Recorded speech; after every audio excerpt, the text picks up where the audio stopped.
I have always loved looking out airplane windows. As long as I can remember, I would look down at the ground and the patterns created by the natural and human-made features and wonder how they came to be. Now, as a landscape architect, I'm privileged to be able to play a role in helping to shape some of those same patterns. My name is Scott Carman. I'm an assistant professor of landscape architecture in the Department of Horticulture and Landscape Architecture. And my research is focused on looking at large-scale land uses and addressing conflicts in large-scale land use using geospatial technology. Increasingly, as I fly across the country, we're seeing more and more landscapes that look like this. Large areas of land that are dotted with wind turbines, or like this, massive photovoltaic arrays. And while renewable energy is fantastic for addressing our upcoming energy needs, our future energy needs, the truth about it is that it is a land hog, and it uses more than 10 times the land area per unit of energy generated that's required by traditional fossil fuel sources. At the same time, the state of Colorado and our country, and in fact the world, is, and please forgive the pun, is littered with landscapes that look like this. Sites that are toxic dumping grounds, landfills, post-industrial sites.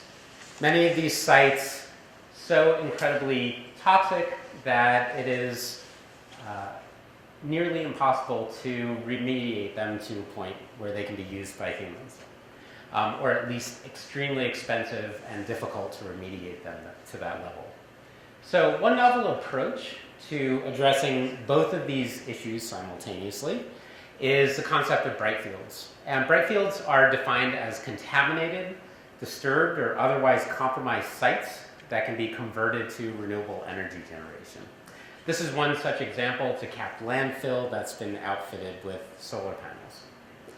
And back in late 2019, I led a research team in looking at how we can identify these sites across the state of Colorado and analyze them and create a database and a web mapping application to make this information available to people who make decisions about siting renewable energy.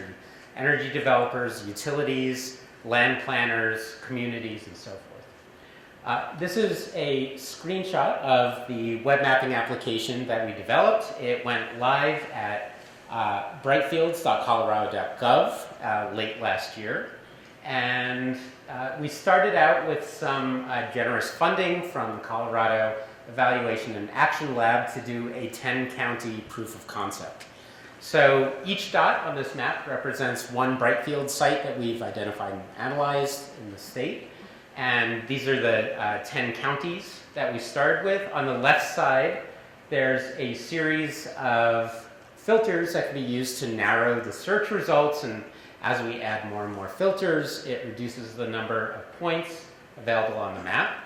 We can also click on each of these individual sites, and there's a whole host of information that we've populated each one of these points with. So this includes things like the legal and regulatory information about that site, its physical characteristics, as well as its renewable energy generation potential for wind and solar.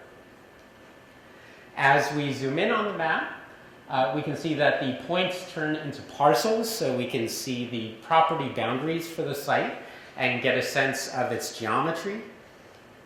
We can also change the background layer to aerial photography to get a better sense of what the ground conditions are for each one of these sites. And perhaps most importantly, in addition to the information that's in the database, is that we've added a whole series of overlays that add contextual information. So these include things like the electrical infrastructure in the area. So this includes transmission lines and substations.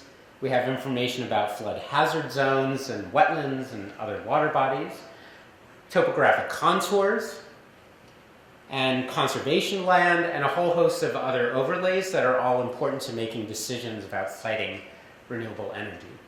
So in the time since this site has gone public, we have had overwhelmingly positive response, but we still have a lot of work to do. So we are seeking additional funding in order to complete the map for the rest of the state, as well as expand this program to additional states. If you're interested in learning more, I welcome you to visit the website at brightfields.colorado.gov, where in addition to the mapper, we have a lot of additional information, and you can email me. My email is down there at the bottom as well. Thank you.